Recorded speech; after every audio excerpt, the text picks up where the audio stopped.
সুপ্রিয় শিক্ষার্থী বন্ধুরা, আসসালামু আলাইকুম। তোমরা যারা এইচএসসি 26 এবং এইচএসসি 27-এ আছো, তোমাদের বাংলার ফার্স্ট পেপারে একটা পদ্যের ক্লাস নিয়ে আবার চলে এসেছি। আজকের ক্লাসটা হলো গিয়ে আমাদের ঋতুবর্ণন, লিখেছেন আলাউল। আজকে আমরা খুব ডিপভাবে এটার পাঠ পরিচিতি, কীভাবে এটা সৃজনশীল লেখা লাগে এবং কীভাবে এটার এমসিকিউগুলো অ্যান্সার করা লাগে সেগুলো নিয়ে আলোচনা করব। আজকের ক্লাসের শুরুতেই তোমাদের জানিয়ে নিতে চাই, আমি কয়েকদিনের জন্য আমাদের ভার্সিটির একটু ফাইনাল পরীক্ষা চলছিল, সেজন্য কিছুটা গ্যাপ পড়ে গেছে। তোমরা আবার ক্লাসে জয়েন করবে আমি প্রত্যাশা করছি। আমাদের ইউটিউব চ্যানেল এবং ফেসবুকে তোমরা সরাসরি আমাদের ভিডিওগুলো পেয়ে যাবে এবং সবগুলো আমরা সিরিয়াল ওয়াইজে আমাদের গদ্য পদ্য এবং বাংলা সেকেন্ড পেপারের মাস্টার ক্লাসগুলো নিয়ে আমরা হাজির থাকবো এবং চেষ্টা করব এরপর থেকে আমাদের নিয়মিত হওয়ার। তো এই তো আজকে বেশি কথা না বাড়াই, আজকে খুব শর্টভাবে ঋতুবর্ণনের একটা খুবই কঠিন কবিতা আমরা এটা ডিপভাবে আলোচনা করার চেষ্টা করব। আর ঋতুবর্ণন কবিতা কিন্তু একটা ছোটোখাটো ব্যাক স্টোরি আছে। যেমন ওটা যখন বলতে যাই, ঋতুবর্ণন যে রাইটিংটা এটা লিখেছেন আলাউল, এটার অরিজিনটা ছিল পদ্মাবতী কাব্যগ্রন্থ। পদ্মাবতীর ফার্স্ট ভার্সনটার নাম ছিল পদুমাবত, লিখেছিলেন মালিক মোহাম্মদ জায়সী। তিনি তার কাছ থেকে এই ঋতুবর্ণনটা আসে। আমরা একটা ওয়ার্ডের সাথে খুব পরিচিত, সে ওয়ার্ডটা হলো মাগনা। তো আলাউল যখন ছোট ছিলেন তার বাবার সাথে বাণিজ্যে বেরিয়েছিলেন, তার বাবাকে জাহাজে আক্রমণ করে মেরে ফেলা হয়, জবাই করা হয়, হত্যা করা হয়। তো সেখান থেকে তার যারা জলদস্যুরা যার বাবাকে যখন হত্যা করেছিল সেখান থেকে খুব তাকে দেখে তার মায়া হয়। সে খুব ছোট মানুষ ছিল, তাকে মারে নাই, তাকে মায়ানমারে ছেড়ে দেন আরাকানে। তিনি খুব সুপুরুষ ছিলেন এবং দীর্ঘদের অধিকার ছিলেন, এজন্য তাকে সেনাবাহিনীর ড্রাফটে তাকে নেওয়া হয় এবং সেনাবাহিনীতে তার কবিতা লেখার প্রতিভা খুব সুন্দর মানুষ জানতে পারে এবং তার এই কবিতা লেখার প্রতিভাটা নজরে পড়ে তৎকালীন আরাকানের প্রধানমন্ত্রী মাগন ঠাকুরের। এই মাগন ঠাকুর উনি সবাইকে স্পন্সর করতেন, যারা খুব ভালো কবিতা লিখতেন, খুব ভালো গদ্য লিখতেন বা গান গাইতেন, তাদেরকে রাজসভায় তিনি স্থান দিতেন। তেমনিভাবে আলাউলকে রাজসভায় স্থান দেওয়া হয় এবং উনি চান্স পান রাজকবি হওয়ার। তোমরা যারা গোপাল ভাঁড় কার্টুনটা দেখছো তোমরা অবশ্যই জানো যে সভাকবি যে সবুজ পাঞ্জাবি পরে বসে থাকে, যে ডান সাইডে রাজার নামে বিভিন্ন প্রশস্তিমূলক কবিতা লেখে। তো তারই নির্দেশে পদ্মাবতী থেকে ঋতুবর্ণন আসা। পদ্মাবতীর মেইন থিমটা কি ছিল?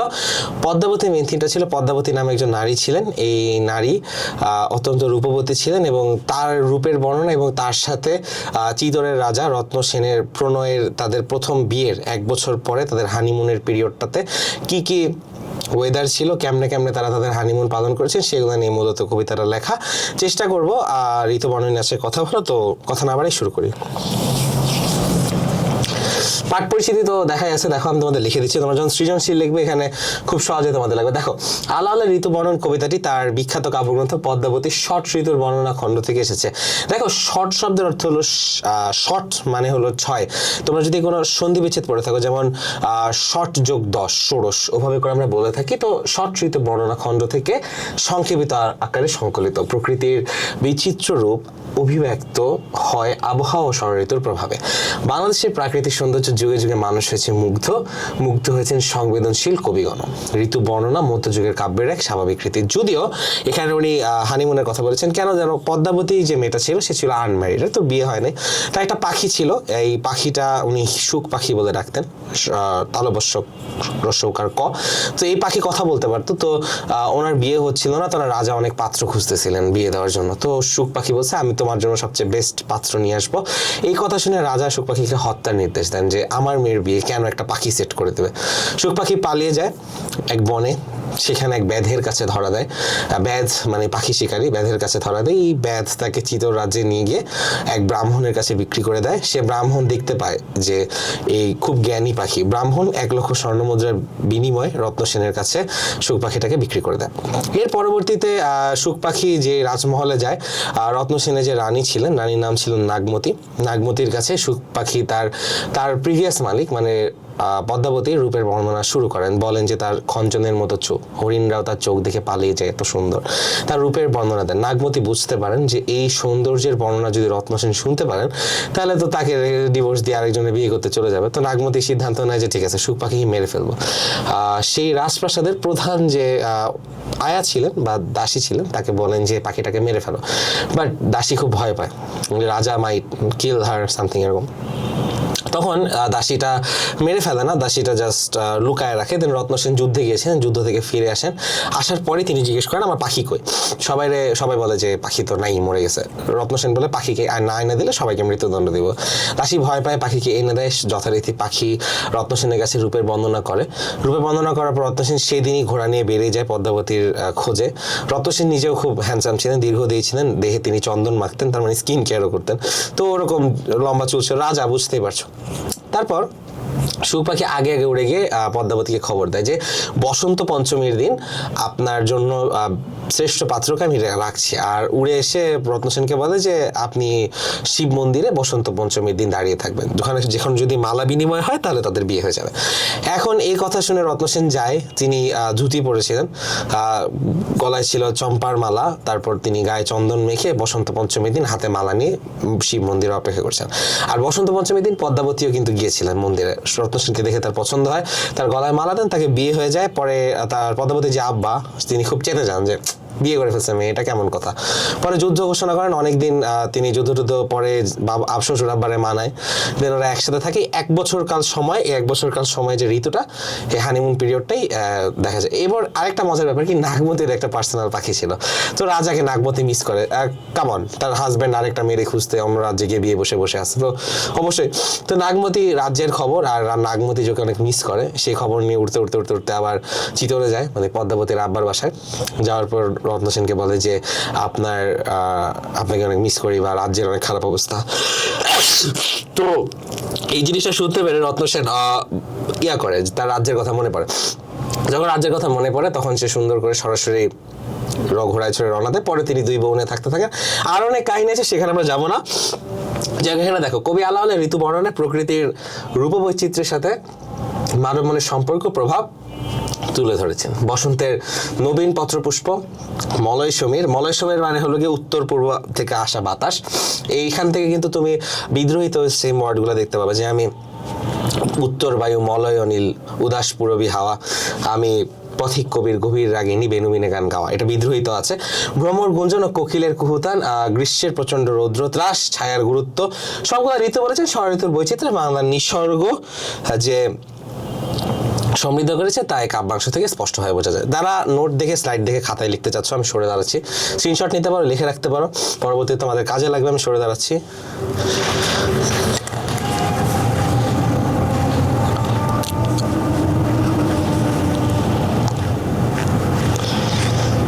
আশা করছি তোমাদের হয়ে গেছে। আমি আর 5 সেকেন্ড দিব তোমাদের।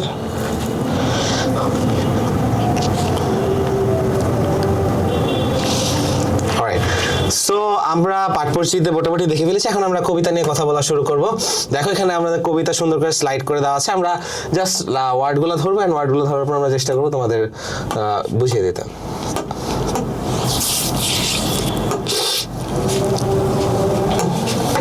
ওকে, প্রথমে বসন্ত ঋতু, নবীন পল্লব।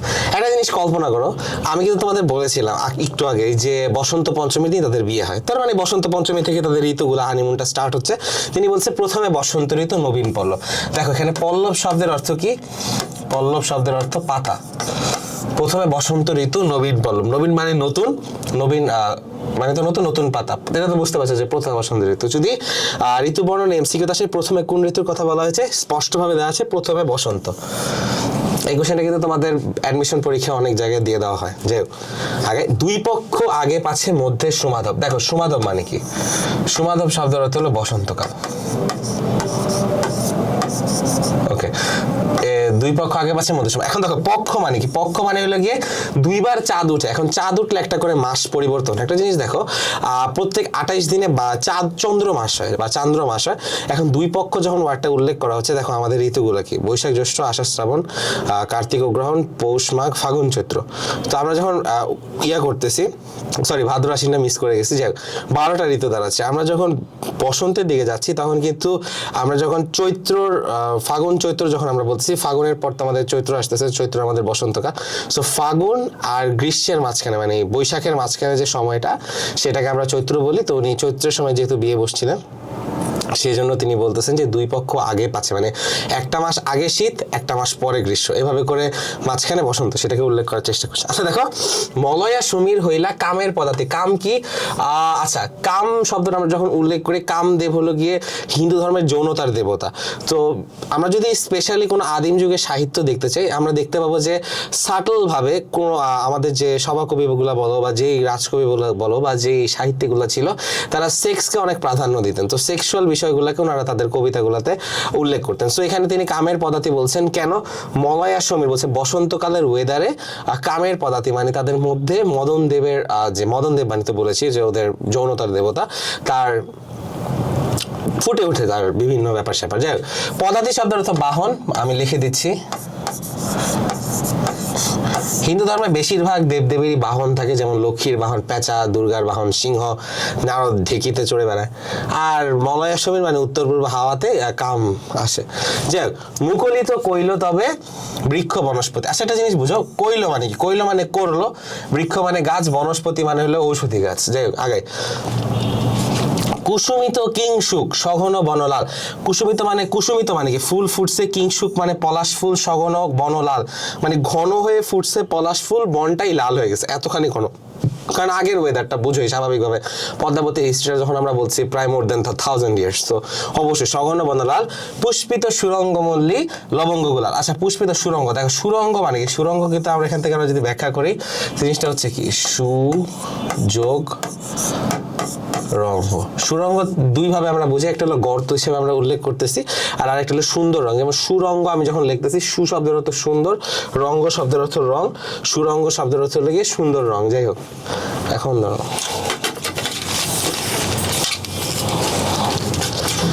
ওকে, এরপর আমরা দেখো কি দেখতেছি, ভ্রমরের ঝঙ্কাল। আচ্ছা, ওয়ার্ডগুলো কিন্তু শেষ হয় না। আচ্ছা, মল্লী বলতেছি, মল্লী হলো মল্লিকা ফুল, লবঙ্গ মশলা, গুলাল শব্দের অর্থ বাগান। সো বলতেছে যে পুষ্পিত সুরঙ্গ মল্লী লবঙ্গ গুলাল, এখানে গন্ধ সুন্দর মশলার ঘ্রাণ আসতেছে, সুরঙ্গ মানে সুন্দর রং হয়েছে, আর এখানে তো বলছে যে সঘন বল লাল মানে খুব সুন্দর করে বনটা লাল হয়ে গেছে। আচ্ছা, ভ্রমরের ঝঙ্কার কোকিল কলরব, শুনিতে যুবক মনে জাগে না। ভ্রমরের ঝঙ্কার তো বুঝতে পারতেছো যে বীজ বা আমাদের যে মৌমাছিগুলো আছে সেগুলো যে একটা আওয়াজ করে টাইপের, এই আওয়াজটা তিনি শুনতে পায়, আর কোকিলের কলরব তিনি শুনতে পাচ্ছি। কোকিল তো ডাকে, কেমনে ডাকে বুঝে। আচ্ছা, শুনিতে যুবক মনে জাগে অনুভব মানে এগুলো তিনি যখন শুনতে পান তখন তার যুবক মনে, মানে স্বাভাবিকভাবে রত্ন সেতু যুবক ছিলেন, এই কথাগুলো শুনলে তার মনে খুব ভালো। ওকে, খুব ভালো অনুভূতি সৃষ্টি। আচ্ছা, তারপর কি? নানা পুষ্পমালা গলে বড় হরষিত, বিচিত্র বসন অঙ্গে চন্দন চর্চিত। আচ্ছা, নানা পুষ্পমালা গলে বড় হরষিত, একটু আগেই বলছি রত্ন সেন তার গলার মধ্যে মালা দিতেন এবং তিনি গায়ে চন্দন বা স্কিন কেয়ার তিনি রাখতেন।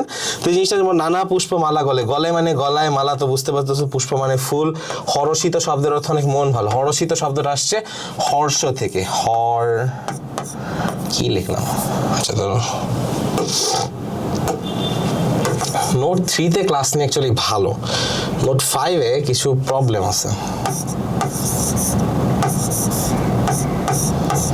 হর্ষ থেকে আসছে, হর্ষ শব্দের অর্থ খুশি, শুনিতে যুবক মানে জাগে অনুভব। আচ্ছা, নানা পুষ্পমালা গলে বড় হরষিত, বিচিত্র বসন অঙ্গে চন্দন চর্চিত। আচ্ছা, বিচিত্র বসন অঙ্গে মানে বিভিন্ন, বসন শব্দের অর্থ ড্রেস, আমাদের বসন বলতে আমরা ড্রেস বোঝাচ্ছি, অঙ্গ শব্দের অর্থ তো শরীর জানায়, বিচিত্র বসন অঙ্গে চন্দন চর্চিত। আচ্ছা, আমি আবার সরে দাঁড়াচ্ছি, তোমরা যারা যারা ওয়ার্ডগুলো লিখে রাখতে চাও লিখে নিতে পারো।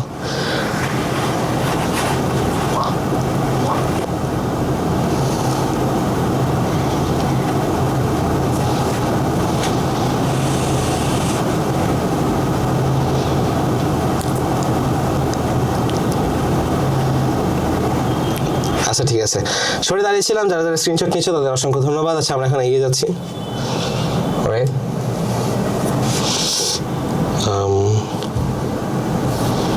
এই তো পুরোটা মুছে গেল, সুন্দর। আচ্ছা দেখো, আমরা এখন কি কালার চেঞ্জ করে দেবো? লাল কালার কি তোমাদের জন্য ভালো না? তবে আমি যতটুকু দাগিয়ে দেখলাম যে মোটামুটি নীল কালারটা ফুটতেছে। আচ্ছা, নিদাক সময় অতি প্রচন্ড তপ্তম। আচ্ছা, নিদাক শব্দের অর্থটা কি? নিদাক শব্দের অর্থ হলো গ্রীষ্মের প্রচন্ড তপ্ত দুপুর, সময় অতি প্রচন্ড তপন, তপন শব্দের অর্থ সূর্য। নিদাক সময়, সময়টা এ দিয়ে লিখেছে, যদি আমরা এখন অন্তস্থ অ ইউজ করে থাকি। রৌদ্র ত্রাসে রহে ছায়া চরণে শরণ, শরণ শব্দের অর্থ কি? শরণ শব্দের অর্থ আশ্রয়, শরণ বানান এটা। এখানে এখানে খুব সুন্দর একটা বাংলা বানানের নিয়ম দেখতে পাবে, রি র মূর্ধন্য স্বর পরে মূর্ধন্য হয়, তো স্মরণ বানানের র আছে, র এর পরে মূর্ধন্য। আচ্ছা, ছায়া চরণ স্বর, রৌদ্র ত্রাসে, ত্রাস শব্দের অর্থ ভয়, রৌদ্র ত্রাসে রহে ছায়া, মানে যখন রৌদ্র নিয়ে ভয় লাগে তখন ছায়া ছাড়া আমাদের আর কেউ হেল্প করতে পারে না। অলরাইট, চন্দন চম্পক মাল্য মলয়া পবন। আচ্ছা, মলয়া পবন, পবন মানে হাওয়া, মলয় তো বলছি উত্তর পূর্ব হাওয়া, ওই যে তোমাদের একটু আগে বলছি যে এখানে উত্তর পূর্ব হাওয়াকে মলয়া বলতেছে। চন্দন চম্পক মাল্য, চন্দন তো বুঝতে পারতেছো, তাদের গায়ে যে চন্দন মাখতেছে। তোমরা যারা একটা সাবানের নাম শুনছো স্যান্ডেলিনা, স্যান্ডেলিনা সাবানের মতো, স্যান্ডাল মানে হলো চন্দন, তো চন্দন চম্পক মানে চম্পা ফুল, মাল্য মানে মালা, লিখে দেয় চম্পক মানে চম্পা ফুল, চন্দন তো জানোই, মাল্য মানে মালা, ওকে মালা, আর এই দুইটাকে একসাথে আমরা বলতে পারি বাতাস। ওকে, সতত দম্পতি সঙ্গে ব্যাপৃত মদন। সতত দম্পতি মানে, সতত মানে সবসময়, দম্পতি মানে বুঝছিস দম্পতি, এটা খুব সুন্দর একটা সমাস, বাই দ্য ওয়ে এটা আমি লিখে দিচ্ছি। দম্পতি হলো গিয়ে জায়া ও পতি, জায়া শব্দের অর্থ স্ত্রী, সতত দম্পতির সঙ্গে ব্যাপিত মদন, মানে ব্যাপিত মানে থাকা, মদন তো বলেছি, মদন ওদের যৌনতা দেবতা। আচ্ছা, পাবন সময় ঘন ঘন গর্জিত। দেখো পাবন বলতে কিন্তু ওয়ার্ড নেই, ওয়ার্ড আছে কি প্লাবন, তিনি পাবন বলেছেন স্বাভাবিকভাবে, 500 বছর আগে তিনি লিখতেছেন, তো ডেফিনেটলি ওয়ার্ডগুলো ডিফারেন্ট হবে। পাবন সময় ঘন ঘন গরজিত, গরজিত শব্দের অর্থ হলো গর্জায় বা সাউন্ড করে, পাবন সময় ঘন ঘন গর্জিত, নির্ভয়ে বরিশে জল চৌদিকে পরিত। আচ্ছা, নির্ভয়ে বরিশে জল চৌদিকে পরিত মানে কি, নির্ভয় মানে কোনো ভয় ছাড়া, বরিশে মানে বর্ষায়, মানে পানি পড়তে থাকে চারদিকে, চৌদিকে মানে চারদিকে, আর পুরিত, পুরিত শব্দের অর্থ ঢেলে দেওয়া, পৌর বলি না আমরা, পিও ইউ আর, পৌর ওভাবে বলে, পুরিত মানে ঢেলে দেওয়া। ঘোর শব্দে কৈলাসে মল্লাররা গায়। আচ্ছা, একটা জিনিস বুঝো, ঘোর শব্দে, ঘোর মানে অনেক শব্দে, কৈলাস, কৈলাসটা কোথায়? কৈলাস হিন্দু ধর্মের একটা খুব পবিত্র পাহাড় হিসেবে গণ্য করা হয়, এটা ডিম্বাকৃতি, এটা নেপাল অবস্থিত, নেপাল সরকার কৈলাস শৃঙ্গে উঠা নিষিদ্ধ করে দিয়েছে, এবং বলা হয় কৈলাস শৃঙ্গের একটা সরোবর আছে, সরোবর শব্দের অর্থ পুকুর, সরোবরটার নাম হলো মানস সরোবর, এই মানস সরোবরে দেবতারা গোসল করে। যে কৈলাসে মল্লার রাগ গায়, মল্লার মানে হলো মল্লা শব্দ তো মাঝি, মল্লার রাগ মানে মাঝির গান, গায়ে তো বুঝতে পারতেছো গাওয়া। আচ্ছা, মল্লার তো দাগিয়ে দিচ্ছি। আচ্ছা, তোমরা যারা আরেকবার দেখতে চাও আমি স্ক্রিনশট নিচ্ছি, তোমরা একটা স্ক্রিনশট নিয়ে নিতে পারো।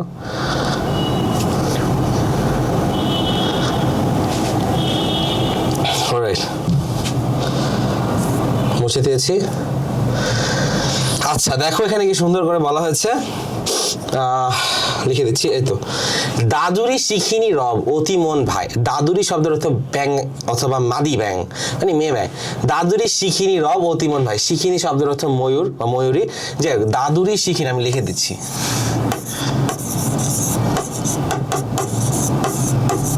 মেয়ে ব্যাং, শিখিনি শব্দের অর্থ ময়ূরী, ময়ূরী, মেয়ে ব্যাং, শিখিনি রব মানে সাউন্ড, ভাই মানে ভালো হয়ে যায়।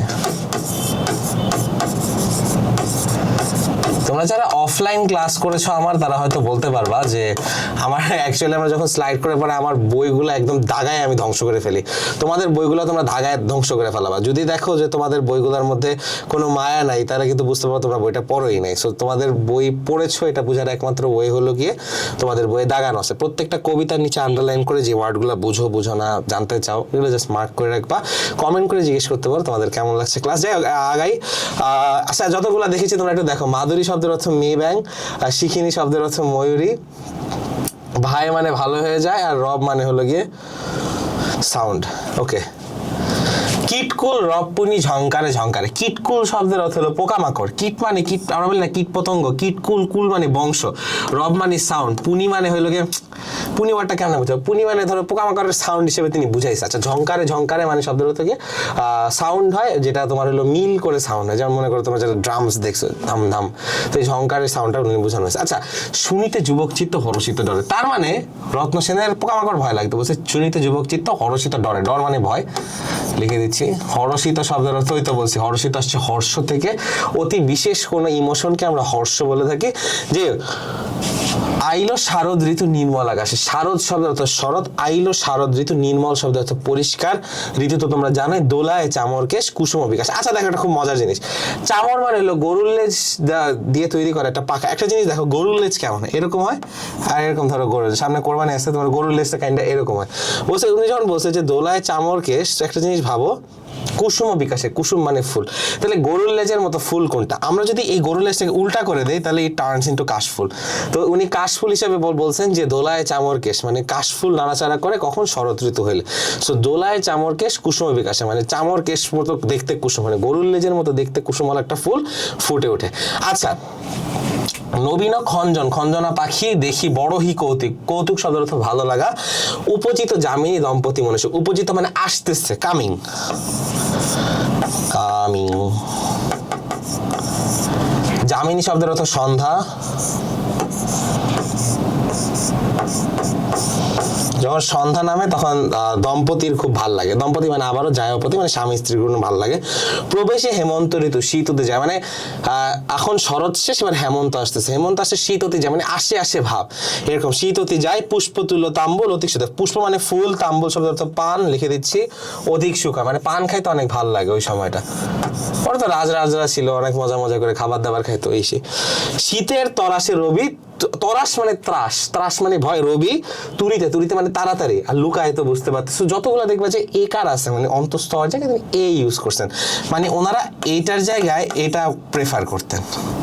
যে অতি দীর্ঘ সুখনিশি পলকে ভয়, যে দেখো আবার মধ্যযুগীয় কবি ওনারা সেক্সকে একটু প্রমোট করতেছেন, বলছে অতি দীর্ঘ সুখনিশি, বলতেছে যে রাতগুলো অনেক সুখের হয়, এগুলো খুব দ্রুত পার হয়ে যায়, পোহায় শব্দের অর্থ পার হয়ে যায়।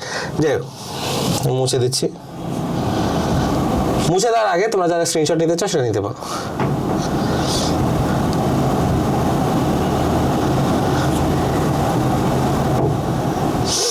ওকে, অলরাইট। আচ্ছা, এখানে আমরা কিছু এমসিকিউ দেখতে পাচ্ছি, লাস্টের যে পার্টগুলো আছে, লাস্টের পার্টগুলো it's for some reason where is the last part? আচ্ছা সমস্যা নেই, আমরা যতটুকু দেখেছি আমরা অতটুকু নেক্সট ক্লাসে, এটা যেহেতু পার্ট 1 ছিল আমাদের ঋতুবর্ণন ক্লাসে, আমরা পার্ট 2 তে পুরোটা নিয়ে আলোচনা করব, কারণ আমাদের যেহেতু সময় কম, আমরা চাচ্ছি প্রত্যেকটা ক্লাস 30 মিনিটস করে আমরা পার্ট 1 পার্ট 2 করে আপলোড দিব, যেহেতু কিছু বড় বড় সাইজের কবিতা থাকে, যেমন তোমাদের কি কি আছে, আমি কিংবদন্তির কথা বলছি, তারপর দেখা গেল বিদ্রোহী আছে, তারপর যেহেতু বিগ সাইজের যে কবিতাগুলো এগুলো আমরা ছোট করে নেব, যেহেতু ঋতুবর্ণন টাফ, আমরা একদম মিড ঋতুতেই চলে আসছি। দেখা গেলো প্রথমে বসন্ত, তারপর কি গরম গেল, তারপর গেল বর্ষা, এখন আসছে কি শীত আসছে, তখন আমরা আবার বসন্তে যাবো, তারপর আমরা কবিতাটা মোটামুটি শেষ করবো। এখন পর্যন্ত যদি তোমাদের ক্লাস ভালো লেগে থাকে অবশ্যই লাইক দিবা, শেয়ার করবা, সাবস্ক্রাইব করবা আমাদের ইউটিউব চ্যানেল, আর ফেসবুক আমাদের রেসপন্স করতে ভুলবা না। আমাদের কিন্তু ভাইয়া ফ্রি কোর্স চলতেছে, দেখতে থাকো, কেমন লাগে তোমাদের জানাইও। তোমাদের সামনে যাদের অ্যাডমিশন আছে সেখানেও তোমাদের ভাইয়েরা তোমাদের সাথে চলে আসবে, একই কোয়ালিটিতে একই সাথে। তোমাদের আসির ভাইয়া থাকবে, আমি, আর তোমাদের জারিন আপু থাকবে ইংলিশের জন্য আর জেনারেল নলেজের জন্য। আমরা তোমাদের জন্য সবচেয়ে বেস্ট হয় এরকম একটা মেন্টর নিয়ে আসবো ইনশাল্লাহ। যাই হোক, আমরা এমসিকিউ গুলো এখন সলভ করার চেষ্টা করব। দেখো, এই অধ্যায়ের গুরুত্বপূর্ণ বহু নির্বাচনী কোয়েশ্চেন। ঋতুবর্ণন কবিতা মূলত কি প্রবেশ পেয়েছে? নগর জীবন, প্রকৃতির সৌন্দর্য, শিক্ষার কথা বোঝাই যাচ্ছে, ইটস লাইক প্রকৃতির সৌন্দর্য। ওকে, কবিতায় কোন বিষয়টি বেশি গুরুত্ব পেয়েছে? এখানে দেখো ঋতুর পরিবর্তন, দেখে বোঝা যাচ্ছে। অলরাইট, জাস্ট ইজি, এগুলো জাস্ট আমরা বোর্ড কোয়েশ্চেন থেকে তুলে এনেছি। কারণ দেখো, একটা জিনিস বোঝার চেষ্টা করো, প্রত্যেকটা কবিতায় কিন্তু আমরা এখানে যে 4টা জিনিস উল্লেখ করা সেগুলো এক একটা কবিতার মেন রূপ। যেমন আমাদের যখন নগর জীবন ওয়ার্ডটা আমরা উল্লেখ করব, নগর জীবন বলতে কি, যখন সুচেতনা কবিতায় জীবনানন্দ দাশ যখন বলেন যে কলকাতা একদিন তিলোত্তমা নগরী হবে, তবুও তোমার কাছে আমার হৃদয়। প্রকৃতির সৌন্দর্য, ঋতুবর্ণন, যুদ্ধের ভয়াবহতা, এটাতে তিনি সুচেতনাতে বলেন যে তবু আবার একদিন ভোর এনে দিব, এরকম করে তিনি বলেন যে ক্লান্তিহীন নাবিক হিসেবে তিনি বলেছেন। আর শিক্ষার গুরুত্ব দিয়ে যে কবিতাটা বলা হয়েছে সেখানে আমরা দেখতে পাবো, আমি কিংবদন্তির কথা বলছি, মোতাহার হোসেনের শিক্ষার মূল্যায়ন, অনেকগুলো আছে। তো প্রত্যেকটা অপশনে এখানে এক একটা তোমার হলো গিয়ে কবিতা এবং গল্পের মধ্যমণি হিসেবে এটা অ্যাড করা হয়েছে, যাতে আমরা অ্যানালাইসিস করে বলতে পারি যে এটা কোন কোন কবিতার পার্ট। ঋতুবর্ণন কবিতায় বাংলার কোন রূপ প্রকাশিত হয়েছে? ভয়ঙ্কর কৃত্রিম প্রাকৃতিক রূপ। এটা অবশ্যই প্রাকৃতিক রূপ হবে, তবে যদি ঐতিহাসিক রূপও দিতে চাও আসলে ভুল হবে না, কারণ যদিও এখানে উল্লেখ করা নাই, বাট বেসিক্যালি এটা ঐতিহাসিক রূপে।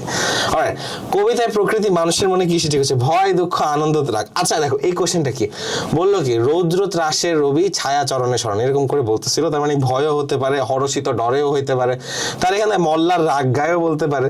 সো এই জিনিসটা হবে আনন্দ, কারণ তিনি বলছে যে যতবার তিনি বলেছিলাম যে হর্ষ শব্দের অর্থ আনন্দ, ওরা যেহেতু আনন্দ পাচ্ছে, ইটস জাস্ট আনন্দ হবে। এখানে যেহেতু উত্তরগুলো দেওয়া আছে, তোমরা স্ক্রিনশট নিলে অথবা নিজেরও বুঝতে পারবো, সমস্যা হবে না। পার হয়ে যাচ্ছি।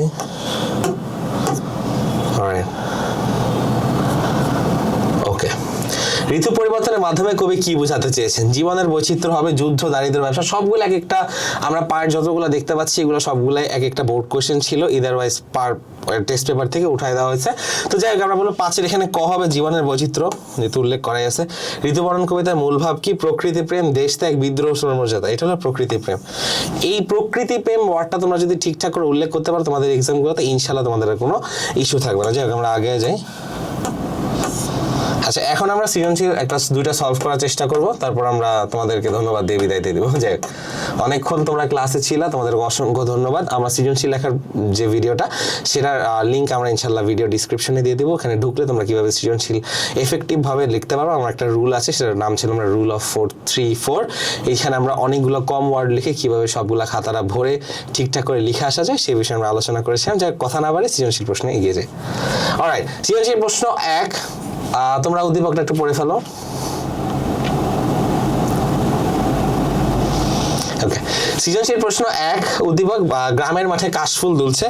অলরাইট, কাশফুল কি? দোলায় চামর কেশ, আকাশে সাদা মেঘের ভেলা, শরৎকাল, হালকা বাতাসে প্রকৃতি যেন নতুন সাজে সেজেছে, শিশুরা আনন্দে মাঠে খেলছে। ঋতুবর্ণন কবিতায় কবির নাম কি? কবির নাম ছিল আলাওল। তোমরা অবশ্য জানোই প্রত্যেকটা কবিতার নাম এবং কবির নাম ঠিকঠাক করে জানা লাগবে। আমি তোমাদেরকে ক্লাসে বারবার মেনশন করি যে বাংলা সাহিত্যে 4 জন শক্তিশালী পুরুষ আছেন: রবীন্দ্রনাথ ঠাকুর, কবি কাজী নজরুল ইসলাম, জীবনানন্দ দাশ এবং মাইকেল মধুসূদন দত্ত। এদের নাম এবং বয়স ঠিকঠাক করে জানা লাগবে, কত সাল থেকে কত সাল বেঁচে ছিলেন, এবং প্লাস অ্যাডিশনাল শরৎচন্দ্র চট্টোপাধ্যায়। যে কবিতায় প্রকৃতির কোন সৌন্দর্য? প্রকৃতির নিজের সৌন্দর্যটাই ফুটে হচ্ছে। আমাদের যে ঋতুগুলো ট্রানজিশন হচ্ছে, একটা ঋতু থেকে আরেকটা ঋতুতে যাচ্ছে, মানুষ কিভাবে এটা সেলিব্রেট করে সেই জিনিসগুলো খুব ভালো করে উল্লেখ করা হয়েছে যে প্রকৃতির কোন সৌন্দর্য ফুটে উঠেছে। উদ্দীপকের সঙ্গে কবিতার সাদৃশ্য ব্যাখ্যা করো। আচ্ছা দেখো, এখানে কি বলছে যে তোমার শ্রাবণ মাস আসতেছে, বলতেছে পাবন মাস ঘন ঘন গর্জিত, তা বলেছে কি? দোলায় চামর কেশ, কুসুম বিকাশ। আচ্ছা, আমরা কবিতা থেকে কবিতায় যাই, দেখো তো কবিতায় কি বলছে এখানে। আচ্ছা, এই দেখ, আইলো শারদ ঋতু নির্মল আকাশে, দোলায় চামর কেশ, কুসুম বিকাশ। এখানে কি বলছে? এই জায়গায় তিনি উল্লেখ করছেন যে আমাদের শরৎকালের ঋতুতে মানুষ কিভাবে জিনিসটাকে দেখে এবং কিভাবে এটা জিনিসটাকে এনজয় করে, জিনিস উল্লেখ করছে। তো এই পার্টটা থেকে দেওয়া হয়েছে, এই পার্টটা তোমরা একটু ঠিকঠাক করে দেখে নিও। অলরাইট, দেখো উদ্দীপকের সঙ্গে কবিতার সাদৃশ্য তো বলেছি, কবিতায় শরৎ ঋতু বর্ণনা দেওয়া আছে, উদ্দীপক দেওয়া আছে। বাংলার প্রকৃতি মানুষের মধ্যে আনন্দ জায়গায় মতবাদটি বিশ্লেষণ করো। আচ্ছা দেখো, এখানে আগে মতবাদটা চাইছে, যেহেতু এটা ঘ সৃজনশীলের, তোমাদের প্রথমে একটা 5 লাইন দিয়ে স্টার্ট করা লাগবে যে বাংলার প্রকৃতি প্রেম আনন্দ জাগে ঋতু বর্ণন কবিতার থেকে জিনিসটা উল্লেখ করা হয়েছে প্রথমে। তারপর তুমি ঋতু বর্ণন কবিতায় কি বলা হয়েছে সেটা নিয়ে তোমরা আলোচনা করবে, এবং তারপরে তোমরা এই লাইনটাকে ব্যাখ্যা করবা যে যুবক চিত্ত হরষিত ডরে পোকামাকড় আসে, সহন বনলাল, সুরঙ্গ মল্লি, লবঙ্গ গুলাল, অনেক কিছু আছে এখানে তোমরা দেখতে পাবা। সেই জিনিসগুলোতে খুব সুন্দর করে বলা হয়েছে কোন জিনিসগুলো দেখতে ভালো লাগে, কোন জিনিসগুলো দেখতে ভয় লাগে, প্রকৃতির সৌন্দর্য দেন, ব্যাঙের ডাক, ময়ূরের ডাক, সবকিছু তিনি উল্লেখ করেছেন। যাই হোক, তবে একটা দুঃখের ব্যাপার কি জানো, ময়ূর কিন্তু প্রায় বাংলাদেশ থেকে বিলুপ্ত হয়ে গেছে। কিন্তু আগেকার আমল যদি চিন্তা করে দেখো, তোমার আগে ময়ূর টেউর ডাকতো, মানে আলাল যেহেতু ময়ূর দেখছে, তাহলে এই পাশে ময়ূর থাকা উচিত আগে। অলরাইট, বর্ষাকালে টাপুর টুপুর বৃষ্টি পড়ে, নদীর খাল পানি পেতে ভরে ওঠে, কৃষকের মুখে হাসি ফুটে ওঠে। কবিতাটি কোন কাব্যগ্রন্থ থেকে নেওয়া হয়েছে? জানোই, পদ্মাবতী থেকে নেওয়া হয়েছে। এখানে খুব সুন্দর করে আলাদা করে স্লাইডে অ্যাড করে দেওয়া হয়েছিল। এই দেখো জিনিসটা কি দেওয়া আছে, ষট ঋতু বর্ণনা খণ্ড। ষট ঋতুর বর্ণনা খণ্ড থেকে উল্লেখ করা হয়েছে। তো স্লাইডে উল্লেখ করে দেওয়া ছিল, তোমরা স্লাইডটা ঠিকঠাক করে স্ক্রিনশট নিয়ে পড়লে ইনশাল্লাহ এই ক্লাসে তোমার আর লাগবে না। আর অবশ্যই পার্ট 2 দেখতে ভুলবা না। প্রত্যেকটা ক্লাস আমরা 2টা পার্ট করে বিভক্ত করব, পার্ট 1 এবং পার্ট 2। ইনশাল্লাহ তোমরা 2টাই দেখবা এবং আমরা ব্যাখ্যা করবো, সৃজনশীল সলভ করবো। আমরা যতটুকু সম্ভব আমরা তোমাদের বুঝিয়ে দেওয়ার চেষ্টা করবো যাতে তোমাদের এইচএসসিতে তোমরা ছক্কা মেরে আসতে পারো। যাই হোক, এখন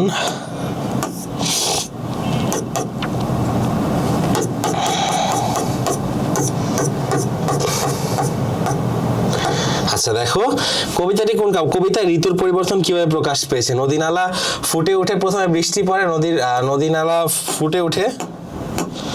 আচ্ছা একটা জিনিস বুঝো, বৃষ্টি পড়ে কোন মাসে? বৃষ্টি পড়ে কিন্তু হলো গিয়ে আমাদের বর্ষাকালের প্রথম যে মাসটা থাকে সেটাকে কি বলে? তোমরা কমেন্ট করে কিন্তু আমাকে জানাতে ভুলবা না, সেটা আমি এখন উল্লেখ করবো না। যাই হোক আমি বলে দিই, আষাঢ় মাসে প্রথম বৃষ্টি পড়ে। তো আষাঢ়ের প্রথমে বৃষ্টি পড়ে, তারপর নদীর খালে পানিতে ভরে ওঠে, তারপর কৃষকের মুখে হাসি ফুটে। কেন কৃষকের মুখে হাসিটা কেন ফুটে ওঠে?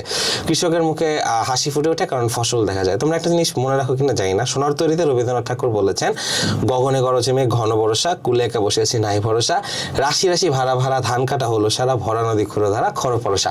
তার মানে গগনে গরজে মেঘ ঘন বর্ষার সাথে কিন্তু রাশি রাশি ভাড়া ভাড়া ধান কাটার কোনো সম্পর্ক নেই, কিন্তু যখন বৃষ্টি হয় তখন ধান ভরে, তখন রাশি রাশি ভাড়া ভাড়া ধান হয়। তো যেভাবে তিনি উল্লেখ করেছেন সেভাবে বৃষ্টির পরবর্তী সিকোয়েন্স হিসেবে এখানে উল্লেখ করেছে, কৃষকের মুখে হাসি ফুটে এবং এরকম। আচ্ছা, উদ্দীপকে ফুটে ওঠা দৃশ্য কবিতার কোন দিককে নির্দেশ করে? আচ্ছা, এই যে সাইনটা, এই জিনিসটা কিন্তু 2টা কবিতায় দিতে পারে, ঋতু বর্ণনা থেকে দিতে পারে, তোমাদের সোনার তৈরি থেকে দিতে পারে। কোন দিকটা থেকে ফুটে উঠেছে তোমাদের হলো গিয়ে প্রকৃতির বর্ণনা থেকে। আচ্ছা, মানুষের জীবনের সঙ্গে প্রকৃতির সম্পর্ক, এই যেমন বললো যে আমাদের একটা জিনিস হলে অনেক ভালো লাগে, একটা জিনিস হলে ভালো লাগে না, একটা জিনিস হইলে আমার মনে ভয় লাগতেছে, আরেকটা জিনিস দেখতে খুব সুন্দর লাগে, আরেকটা জিনিস দেখতে দম্পতিদের ভালো লাগে।